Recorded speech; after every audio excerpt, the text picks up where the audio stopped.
Okay, ladies and gentlemen, the big clock in the back tells me it's 12:50, so I don't want to lose any valuable Army time here. So, good afternoon, ladies and gentlemen. I'm Colonel Kathy Turner, the Army Media Relations Chief. I'll be moderating today's session. Undersecretary of the Army Ryan McCarthy is going to provide opening comments, followed by Lieutenant General Thomas Horlander, the Military Deputy to the Assistant Secretary of the Army for Financial Management and Comptroller. He will provide an overview of the Army's portion of the President's fiscal year 2020 budget request. Following the remarks, we should have about 15 minutes for questions. I'll call on you, and I'd like to keep it to one question just because I want to make sure we get as many questions as possible.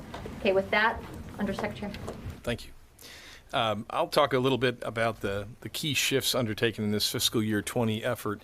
But when we ask you to kind of look at this, look at it in the context of what we've done in 18 and 19 and how it fits together as we kind of march across the FIDP from the choices that were made in fiscal year 18 and 19. As we published the National Defense Strategy in January of 2018, there were 4 key pillars associated with the NDS: nuclear posture, great power competition, irregular warfare, and partnership capacity. Now, the great power competition is the central challenge associated with this NDS, and something where the Army in particular had to make some pretty significant steps as we try to modernize our force but maintain a readiness posture that where, quite frankly, we fill over 60% of requirements worldwide for combatant commanders. So in this budget, you'll see that readiness is our #1 priority and will remain that way till at least fiscal year 22, when we can get all of our brigade combat teams, about 2/3 of our brigade combat teams, to the highest level of readiness. So we're maxing out our CTC rotations, home station training, and trying to fill brigade combat teams with 105% manning. So readiness will continue to be the #1 priority for the Army.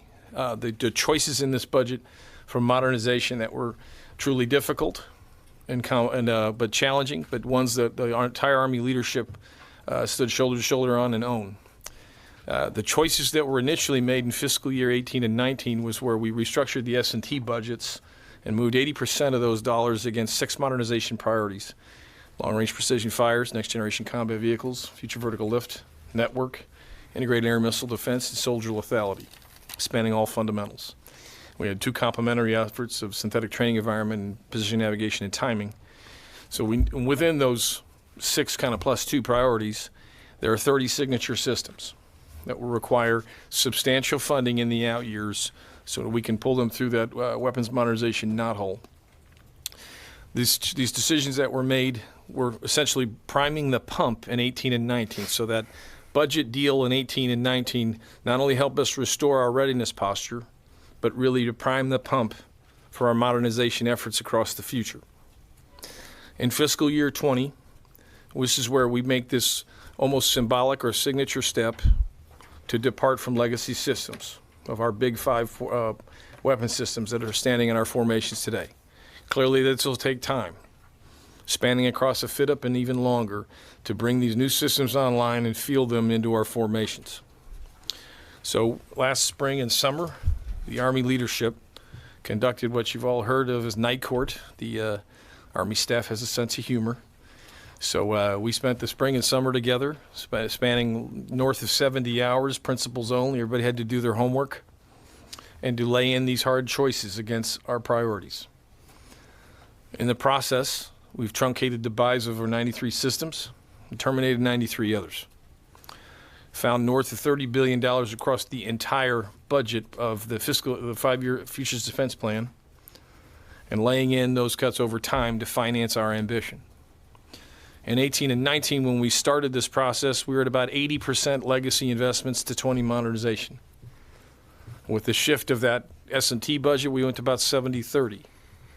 The choice between 20 to 24, we will get to 50-50 investing against developmental systems and legacy by the end of this FIDP. These choices were complex and they were difficult. And at times people will focus in on the folks that had, winners and losers, if you will. But what we look at is the choices we had to make from a modernization standpoint to be the Army we need by 2028. This presents enormous opportunity in business for commercial entities that do business with us, north of $57 billion in the out years. So if we're looking for companies around the country, we'll work with them, but we also want them to invest and come along with us because we have to make these choices for the future. We'll try to limit my time so we can get General Horlander to walk you through some charts and be happy to take your questions. General Horlander. Thank you, Mr. Secretary. So good afternoon, everybody. Great to see everyone. So I will probably spend just a little bit of time on the first couple of charts. I think they've been covered by the Secretary and then previously by DOD. But you can see the real point I'd like to make here on this first chart is of a million-man army, at any given day we have 180,000 soldiers still across 140 countries. Okay, that's a sizable footprint. There's a lot of activity, and I will tell you the activity is only increasing as time goes on.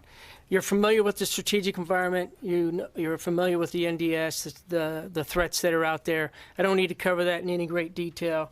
And I will tell you, so the strategic approach that the Secretary already covered, I think pretty much speaks for itself. You guys know the Army budget is really broken up into three components: in-strength, readiness, and modernization. We're on a trajectory to have modest growth in our in-strength. We are on a trajectory, as you heard the Secretary say, to build readiness to 2/3 of our BCTs to the highest state of readiness by 2022, and we have a modernization strategy that that supports the NDS to get us at an end state of 2028. In addition to that, there are a lot of efforts to strengthen the partnerships with our allies, and I'll also tell you there has been a lot of effort put into the business reforms across the Department of the Army.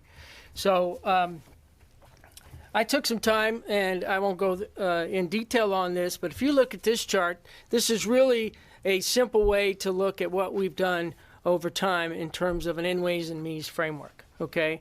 And so I would just kind of pick up with, you're already familiar with the ends that were provided to us by the OSD and Army senior leaders, and I've pretty much covered what is there in the ways. But the means, the goodness here is, as you can see, we have enjoyed an increase in the defense top line here for the United States Army and, of course, the entire department for the last couple of years. And because of that, we've been able to have a more balanced program, okay? And so the point to really be made here, we're not, when we developed this budget, when we sat there and did night course and all this, one of the going in things that all of the Army senior leaders want to do is not go back to the department, not go back to Congress, and ask for more money to modernize to get us to the 2028 modernization strategy. So as you look at the numbers there, you can see we are asking for, from this current year, FY19, to 2020, it's only about a 2.5 increase to our budget. The total request totals $182.3 billion. I know there's been a lot of discussion about the 9.2. 182.3 represents the Army's requirements in 2020 budget request, okay? And you can see how that breaks out between base and OCO. Now, when I talk to you, I talk apples to apples. What are my base requirements? $150.7 billion. What are my OCO for OCO requirements? 25.8, and I think most of you are familiar with, we have a couple of pass-through accounts for the Army Security Force Fund and the Counterterrorism Equipping Fund. But that represents the totality of $182.3 billion. In building this budget, we employed several themes. Familiar with some of those? The other things I'd like to just cover on this slide for you really quick are while we are going to increase capacity, build readiness, and pursue a pretty aggressive modernization program, we also are investing in our critical infrastructure. That's both Army family housing and just buildings across the footprint there. Clearly, we took a lot of time and dedicated some resources to supporting the Army's families and our civilians. And then, of course, I can talk to you more about the streamlining and the reforms that we implemented here that enable us really to optimize the purchasing power of the budget that we are requesting. Here is Here it is broken out by OCO and base. You can see very clearly that in my base request, or in the Army's base request, sorry, of 150.7, there is a portion of that that is OCO for base. But the totality of the base request for us is 150.7. Most of those show an increase from what we got enacted in FY19.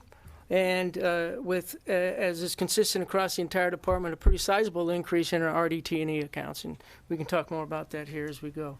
In OCO, we're funding pretty much the same operations that we funded here in FY19, with Freedom Sentinel, of course, Iraq, Afghanistan, the ones that you're very familiar with, to include the funding for EDI over there in Europe. So in our personnel accounts, obviously, this is the biggest slice of the Army's budget. We are requesting over $60 billion, not inconsistent with what we've asked for in years past. This is to continue on a trajectory of growth, however, a more modest trajectory than what you were familiar with in the past. That's across all three compos. This also includes an increase in our soldiers' pay, both for the pay, the basic housing allowance, and the subsistence allowance as well. And of course, this will allow us to recruit and retain the soldiers we need to achieve our desired end state. That desired end state here in the active component is 480,000 soldiers here in FY20. And then you can see up there on the slide, same for the Guard and the Reserve. The trajectory for the Guards, an additional 500 soldiers, and for the Army Reserves, 250. I take you to our operations and maintenance account. Total request is 52.6. Again, that is for all three components of the United States Army. And this will allow us to stay on our trajectory to attain or to achieve our readiness goals by 2022. I would mention, because of the consistent funding that we've gotten at a higher level here over the last couple of years, has really allowed us to make some great readiness gains. Greater than 55% of our BCTs right now are at a higher level of readiness than what they were in previous years. So there's some good news there. And we will need to continue this level of funding to achieve those readiness goals that we've set for ourselves by 2022. We've also funded 32 CTC rotations. 25 of those are decisive action rotations. That's consistent with last year. And 4 of those are for the Army National Guard. You might remember several years ago, the Army National Guard did not have CTC rotation. So we feel really good about having our Compo 2 units go and do that. We're also building readiness in our combat aviation brigades. As you can see on the slide there, there's an increase in the amount of money we are spending for hours per flight crew per month. And so both in the active component and in the National Guard, we've extended our one-station unit training for those initial entry soldiers to 22 weeks for the infantry. We're going to do the same for some of our other combat arms branches. So this budget gets after that as well. So funding for some of our multilateral exercises, both in the Pacific and in Europe, that'll help us to build those critical partnerships that we need with our allies.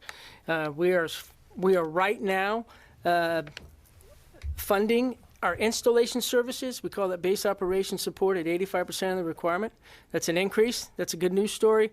And then to maintain our facilities, let me correct myself. For installation services is 94%. I misspoke. For our facilities, and when I talk about maintaining facilities in the O&M account, I'm talking about soldiers' barracks, and I'm talking about all of the existing facilities that we have out there on the Army installations. Right now, we're funding our sustainment at 85% of the requirement, and in this budget, we are asking for an additional $600 million for the restoration and modernization of many of those facilities. So that is pretty much what we're asking for here in the O&M budget. So let me transition very quickly to the third big slice, if you will, of the Army's budget, and that is our research, development, and acquisition, i.e. modernization. This entire modernization effort totals $34 billion in this request. It's a bold shift, as you heard the Secretary describe that, over time. It isn't all going to happen in FY20, so it's incrementally done over the next 5 years, and then beyond that as well. But right now we're looking at quite an uptick in RDT&E, and you can see there's about a $1.1 billion increase in our RDT&E efforts, and then just a small decrease in the procurement. We can talk more about that here in just a minute. So this allows us to stay on that end state to modernize by 2028 in accordance with the Army strategy and our modernization strategy. And as you heard, the Army senior leaders architected a plan to do this through the processes of night court and deep dives and what have you. And so when I talk to you about reforms, though, part of the biggest reforms that we had was the establishment of the Army Futures Command, the establishment of the 8 cross-functional teams that many of you are familiar with, and of course how we align those 30 modernization signature systems underneath those 8 CFTs. That is a huge reform. We see that as tantamount to being able to modernize by 2028. There are a number of other things that are components of this modernization strategy that played out as we built this budget. So clearly a divestiture of some of our legacy systems over time. That doesn't mean we're just totally divorcing ourselves from our divestiture or our legacy systems. We're still going to need those, especially as we transition to the next generation capabilities that we endeavor to build. And then as you can see, over time, as the Secretary described, we're going to be eliminating or reducing or delaying some of the systems. But that is really the crux of our RDA account and the $34 billion that is represented there. Transitioning to RDT&E, I already covered the increase there of about $1.1 billion. That's very consistent with the modernization plan and what we're trying to do there. And you can see when you get into the details of the RDT&E budget, you can see in S&T, about 80% is aligned against our modernization priorities. And then when you look at the remainder of the RDT&E accounts, about 60% of that is aligned to that. And so the second half of that is procurement. And in the procurement accounts, there's about $21.8 billion request there. You can see how that plays out. We've enjoyed some, the Army has seen some increases in procurement over the last couple of years that very much informed where we were going to request money here in 20. And so as we are transitioning, I would tell you this really represents a balance more so than what we've been able to do in the past. Not only a balance that allows us to pursue the modernization strategy, but really a balance that allows us to have a greater balance between the in-strength modernization and current readiness. So we can get into the details of some of the systems that we're looking at here. So here in FY20, there are increased funding levels for the Black Hawk, for the Stryker Double V Hull. We have pretty much maxed production on many of our missiles and munitions. ATACMs, Hellfires, Gimlers are all seeing a max production rate in this request. We are continuing on the same glide path for Abrams upgrades and the Paladin, still doing the same amount of Apache remands as we did here in FY19. The Secretary mentioned there's a couple of systems here that are going to start to see a decline in the funding levels, the Bradley, the JLTV, and the AMPHI. And other than that, I would tell you this is probably a really good balanced procurement program based upon everything we're trying to do over time as you look at this and you look at this across the continuum of the FIDEP. A couple of other accounts. We're asking for $300 million more in MILCON. And you can see that totals about 35 different projects. And then in our Army Family Housing is both construction and the operations of Army Family Housing. I am specifically talking about what the United States Army is responsible for managing, what we own, okay? And so while there's about a $500 million request here, some of that is to construct 3 new housing projects. And some of that, of course, is to operate and maintain the housing that we do have. We were also able this year to divest ourselves of some pricey leases overseas, so that helped us save some money in that account as well. There's a couple of other base accounts in there. I don't need to cover those in great detail. Army, Arlington National Cemetery, the Kim D mill accounts that we have at Pueblo.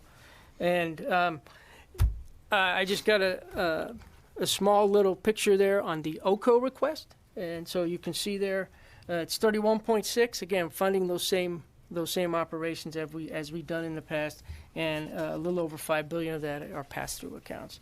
So just to kind of wrap up here, $182.3 billion is the Army's budget request. Allows us to stay on the trajectory to achieve our readiness goals. It is absolutely focused on the NDS, modest in-strength growth, and in terms of readiness, of course, you heard about the one-station unit training. We're able to invest in the home station unit training that makes the CTC rotation so much more valuable, and got a very healthy reform agenda going on here as well, and of course strengthening the partnerships. Wanted to cover that and do that kind of quickly so that we could afford you as much time as possible to ask some questions. Okay, sir. So first we're going to start with Lita, and then we're going to hit Sydney next. So Lita. Hi, Lita Baldor with AP. I'm still a little bit confused on the MILCON issue. So I'm wondering if you can help explain. In the DoD budget, they talk about 3.6 billion, right? 3.6 billion for new border wall funding and 3.6 billion to repay what will be spent this year if the emergency funding is used out of MILCON. I'm wondering, is this in the Army budget? Where is it in the Army budget? And is the 3.6 billion in its own separate fund for the border? Or is it in projects that you think you might have to take away from because of the emergency? I'm just confused on how that's going to work. So it is 3.6 and 3.6 and 2 billion, right? That adds up to 9.2. Right. 3 points. It's all in the Military Construction Army OCO account, okay? And while they have, the department has asked us to leave the answers to these questions to them, I can just sketch it out for you really quick. 3.6 could be for new construction for emergency purposes. 3 points. New construction barrier or new construction? Just emergency construction is how we call that, okay? Another 3.6 would be in the event that we would need to restore some funding in some of the MILCON projects that funding was otherwise redirected to a different purpose. And then $2 billion would be for hazard remediation, or hurricane remediation. Just to clarify, the $3.6 billion for new construction in Army OCO, is it new construction for the border, or is it just one big pot of $3.6 billion that can be used for any emergency the Army deems appropriate?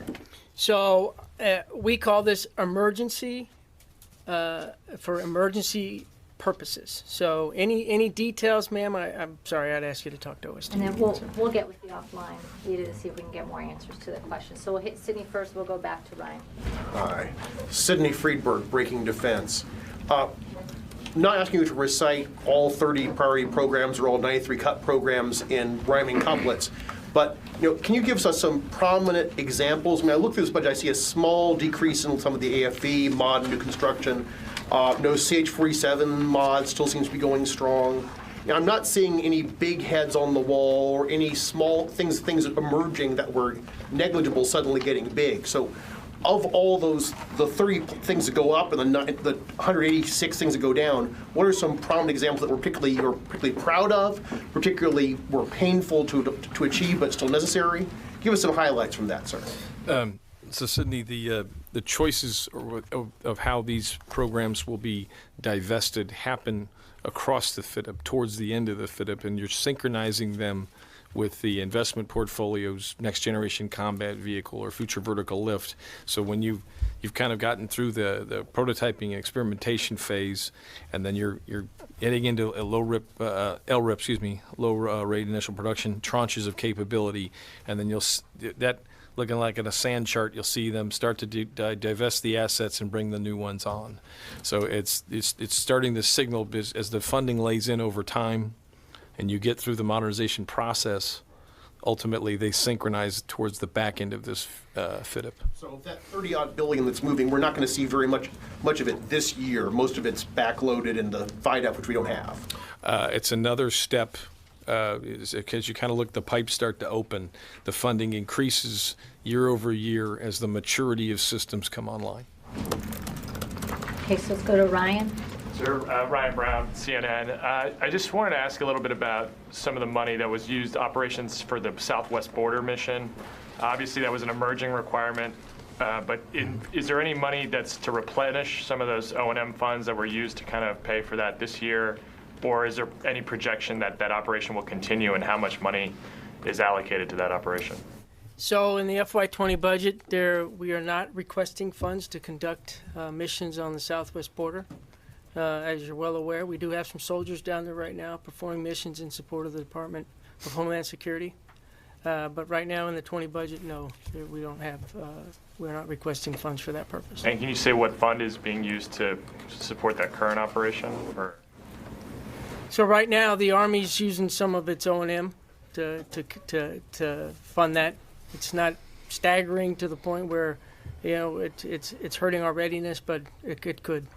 Thank you.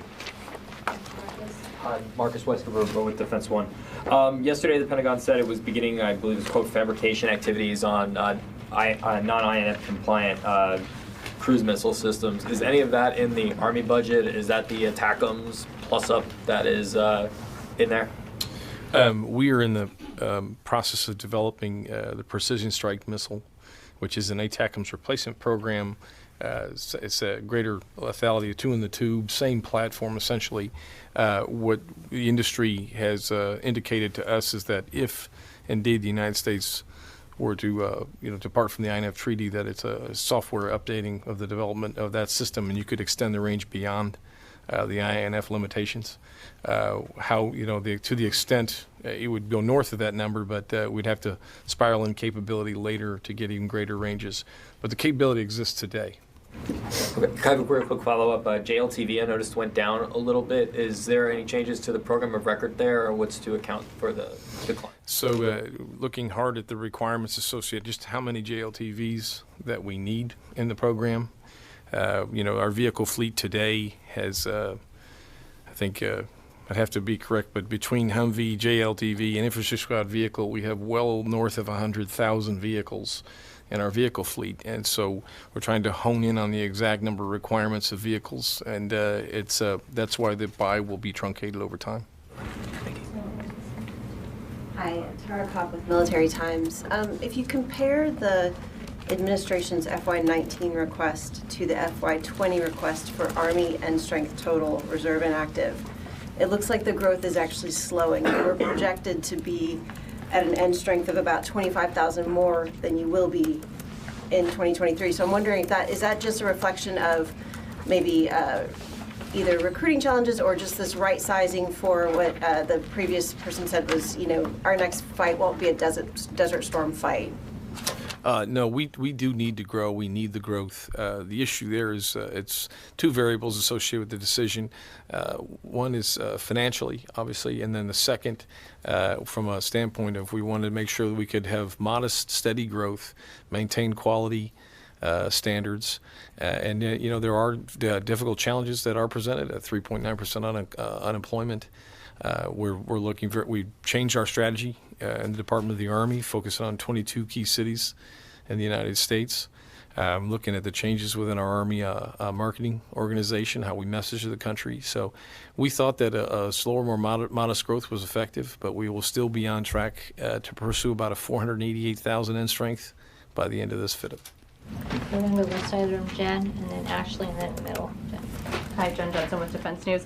I wanted to ask about some of the missile increases that we're seeing in the budget. It looks like Hellfire, you're planning to buy 5,112. Gimler's also has an increase. Was that planned? Why the sudden increase in FY20, especially when you've cleared JAGM Hellfire's replacement for production?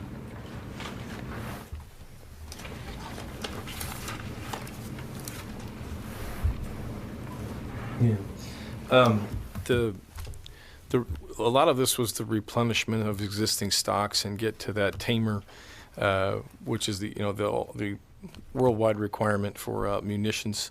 We had the opportunity with the 18-19 budget deal to really get back to that. And I think we'll be restored by 21, 22. We're at max capacity. So we're at max capacity. It's about the middle of the FIDIP where we'll hit the total requirement. So we're very blessed with the 18-19 deal, and it really helped us get back to restore the health of those stocks. Just to follow up though, was that planned, the Hellfire increase specifically, was that planned last year, or is this kind of a new decision that was made because you just still haven't met what you need to? Well, much of it was also, we had an extensive utilization in the Middle East, and the burn rates were pretty high, so we had to make an adjustment to restore those stocks. Thank you. Let's go to Ashley. It came up in the last briefing, I think, that the DoD might make the FIDIP confidential or not show the FIDIP numbers. Does the Army plan to release its FIDIP in full? We use that. We usually call it for official use. We keep it sensitive. The numbers change a lot, so as you make adjustments. So that's usually why we don't publish them, because we want to be consistent in how we communicate externally. Just since that was a short one, there was a major increase in RDT&E for BA4 under that line, also called Advanced Component Development and Prototypes. What was the discussion or rationale behind that decision, and then what risk are you taking by cutting the basic research S&T? Well, it's very simple. We want to fly it before we buy it. We have to learn from these experiments so that we can get the best solutions possible. And if we're going to fail early, we're going to do it early and cheap. A much more of an aggressive posture with prototyping these capabilities. Okay, so we're going to go center to Matt and then Louis. So I'm just looking now at the RDT&E chart. So I was just wondering, the ranking out of the modernization priorities, long-range precision fires is on top, but here in the chart says next-gen combat vehicle has almost $500 million more for RDT&E. So I was just wondering, two long-range precision fires just below $1 billion. So I was just wondering how that kind of fared out. Yeah, so just on sheer volume, you're correct. You have to also take into account the hardware cost associated with those priorities. We fill them in order.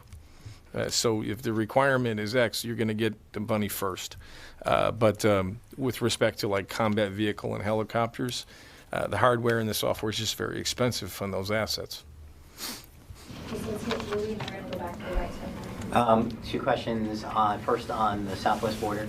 The 3.6 and the 3.6, is that going through your, what you call the pass-through counts in your OCO, or is that a different thing? So that is just right now placed in the Army's OCO MILCON account. And so I would ask you, sir, again, let's defer these questions to OSD, who can provide you with a greater level of detail. Also on the OCO, earlier we were told that the amount of money that has been shifted into OCO this year for base purposes has been done in the past. Is that your recollection as well, for both of you, that the amounts of money that are being shifted in there? What are some of the things that have been shifted into your Army OCO that seem to be new? So there has been over I'd say the last 5 to 6 years, there have been wedges of OCO for base purposes, as I like to call it. Not to the size that you see here, but that really just depended upon how much headspace we had in the base top line and what the base requirements were. So there was a bit of a delta there. And that was agreed upon and honored by Congress for the most part when we submitted our budget. So to the Secretary, do you anticipate any congressional issues then with the much larger OCO accounts this time around? I think we'll have substantial discussion when we testify. Okay, I want to try to get 2 more questions out, so we're going to go into the center, then we're going to go to you next. Hi, Jack Detch from Al Monitor. I was curious about the Iron Dome interim purchase. I didn't see anything about it in the budget documents that you released today. So are you still on track for September 2020 with that requirement? What's the cost going to look like? And then specifically, since that system's designed for rockets, artillery, that kind of thing, how is it going to work to defend against cruise missiles in the interim? So I'll just do this. We are on track for the procurement. What I would ask you to do is we'll get you the experts to talk you through the mechanics of that. Hi. So first I wanted to follow up on Lou's question. So I noticed in here this OCO says that it does not include the $9.2 billion in emergency funding. So can you just explain, just clarify for me where exactly, does all of that $9.2 billion for the emergency funding, is that all coming out of the Army's budget, and where is it exactly? So just to clarify, the Army's budget for the Army is 182.3. In addition to that, there has been a $9.2 billion wedge placed in there by OSD for emergency purposes. And when we lay our budget out and we talk to everybody about this to ensure consistency from year to year, we articulate it that way. So right now, our OCO request, not including the $9 billion, is 31.6, okay? So I would tell you that 9.2 needs to be discussed independent. Right now, it's just incorporated into the Army's budget so that OSD can carry it forward to Congress as part of the defense request. It's not actually coming from the Army's budget. It is right now placed for defense emergency purposes in the Army's budget, but it's the Department of Defense who needs to represent that requirement. Okay. And then, sorry, also just a follow-up to Ashley's question on the FIDIP being classified. The FIDIP has not been classified in previous years. I don't believe that it is. They believe it's official. It's official use. It's sensitive but not classified. But it's usually up on the comptroller's website, like for public release. Yeah, the PNR forms So show we'll the have public. OSD follow up Yeah. with you. I want to do one more question just to wrap it up. I know Mandy had one question. Hi, Amanda from CNBC. I understand that you're doing some balance sheet management and reinvesting across your priorities, but I'm wondering, are you expecting industry to articulate any concerns as you sort of move away from some of these legacy platforms? So we have, we've tried to do everything imaginable to signal our intent and where we're going. With the 18 and 19, the FY18 ATR, we moved $994 million against our 6 signature priorities, the 30 weapon systems underneath those 6 priorities. We published a modernization strategy that we gave to Congress and to industry. Every Monday night we have a CEO dinner. We are consistently telegraphing to commercial industry where we're going. Now, that is not to say that there will not be challenges associated with this. There are some transition points in the out years where we're going to be departing from legacy systems. But there'll be others that, on the front end of this process that may be affected. We're working with them. We're trying to communicate as transparently as possible. But we're going to do what we must to finance this ambition. Okay, so we're going to need to wrap it up. If you want some closing remarks, either you or General Horlander, sir. Go ahead. You want to go first? No, just thanks everybody. Appreciate that. I know there'll be follow-on questions, and we'll accommodate you and do our best to answer all your questions in a timely manner, sir. Yeah, we're going to make ourselves available to see as much of you and as many of you as possible who's interested. It's a long process, but we're making a lot of challenging decisions to finance our ambition, no matter if the Budget Control Act or other issues were to arise in the out years. We recognize that the fiscal climate, we could face flat or declining budgets, and we're trying to make the decisions that were necessary to make these transformation of the Army in the out years. So very grateful for the time, and I'm sure we'll see all of you here very soon. Thank you. Okay, ladies and gentlemen, thanks everybody for coming and asking those questions. Between myself, Wayne Hall, and Lieutenant Colonel Beth Smith, I know we got some follow-ups and wrote down some notes that we owe you. We just want to make sure we got a transition time between the next service that's got to get up and brief, but we'll hang back, us 3, to do some follow-ups with you, okay? Thank you, everybody.